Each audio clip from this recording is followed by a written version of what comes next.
Hi, my name is Ryan Hammoud. I'm a PhD student and research assistant at the Department of Psychosis Studies at the Institute of Psychiatry, Psychology and Neuroscience of King's College London.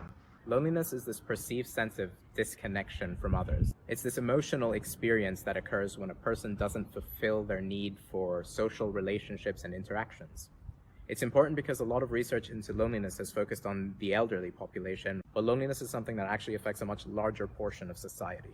It's important to investigate how loneliness interacts with our environment because people experience different levels of loneliness throughout the day and as they experience different environments. We're interested in exploring the relationship between momentary loneliness and the social environment and built environment. So we developed an app called Urban Mind, which uses a technique called ecological momentary assessment in order to collect data from the general population. It works by scheduling and sending short questionnaire-style assessments to participants who are asked to respond to them within an hour.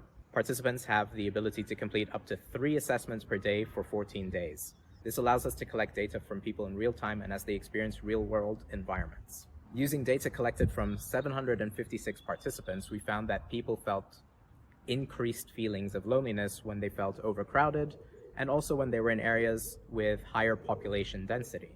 We also found that when people felt in contact with nature or felt socially included within their neighborhoods, they experienced lower levels of loneliness.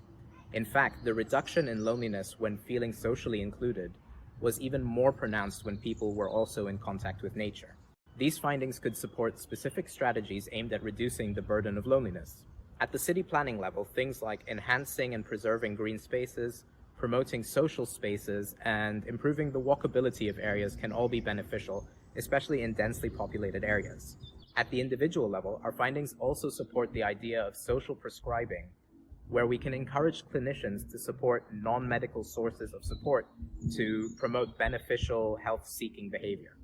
Any adjustments looking to increase social inclusion and contact with nature while reducing overcrowding should be considered.